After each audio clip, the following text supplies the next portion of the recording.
Welcome to A Mason's Work, the podcast where we review Masonic symbols and illustrate how they can be used to solve problems in everyday life. With your host, Brian Mattox, a proud member of the Craftsman Online Media Network.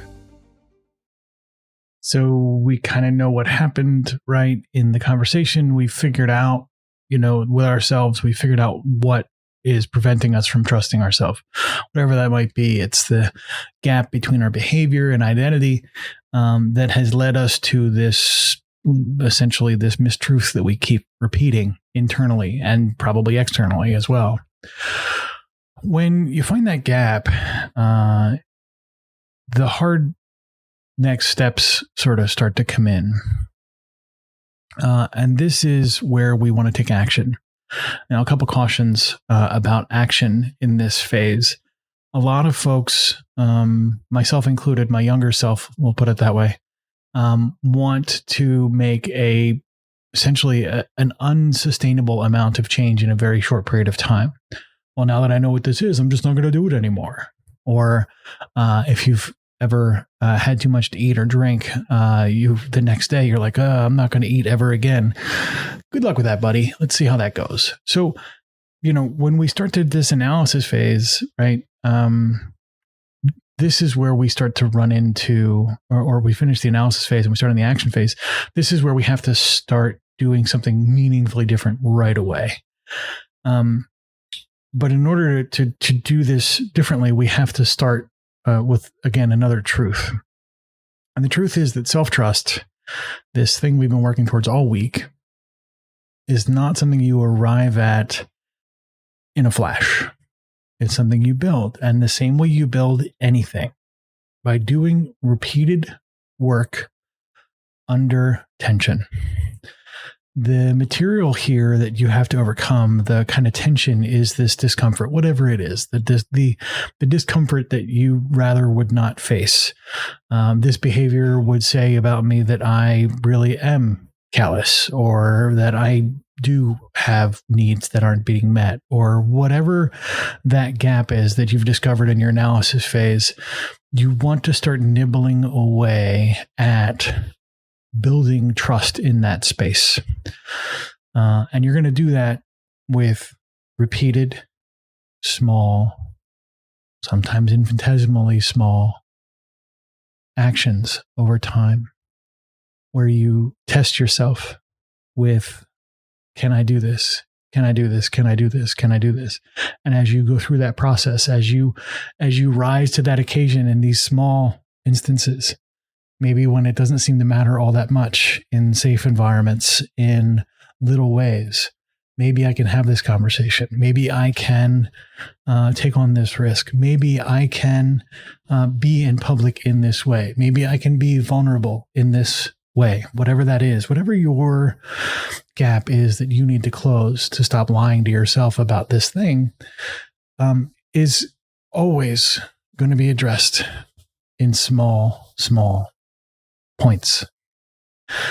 As you build up this track record of solving this problem, making these little left slipper promises to yourself and honoring them on the right slipper later, where you try a little thing, do a little thing, try, rinse, repeat, small actions, right?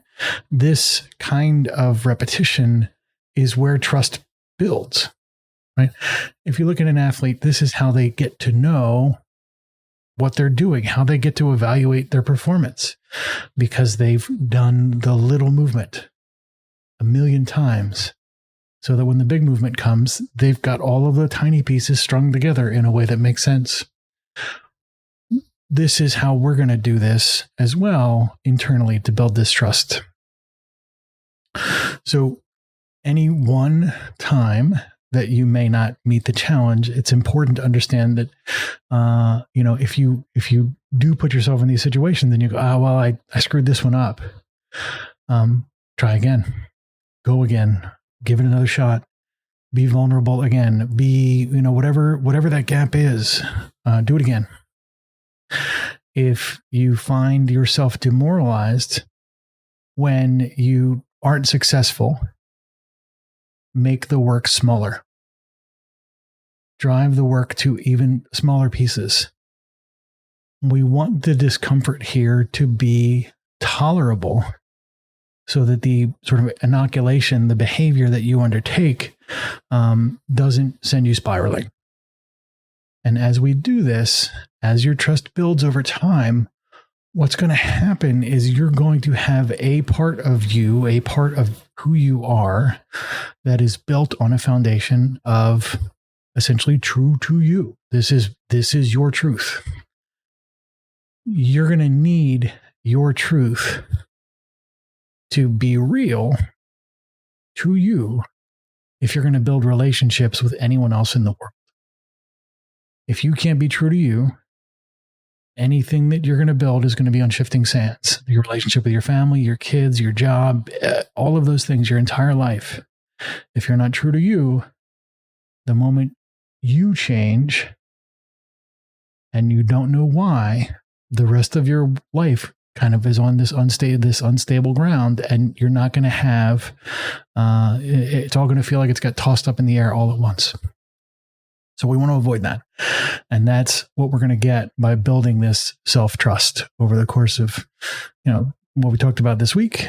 Repeat this process, go through this cycle, the awareness, reflection, analysis, action cycle. And that's going to be the foundation that we're going to use to start solving some of the, the other epidemic level stuff moving forward. See you next week.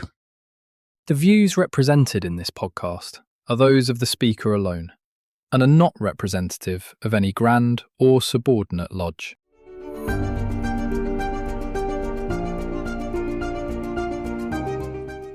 Hi, Brian here. I wanted to thank you so much for listening to this episode.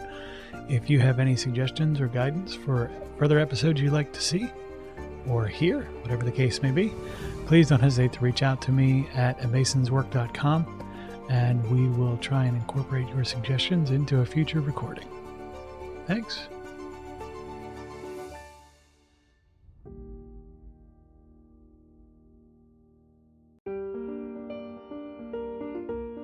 Freemasonry teaches us that the true work is within, a lifelong journey of reflection, discipline, and discovery. At A Mason's Work, we help Masons bring out their best selves through meaningful self-inquiry and symbolic practice. From personal reflection to lodge engagement, we offer tools that turn symbols into action. Visit us at amasonswork.com. The work is within. The time is now.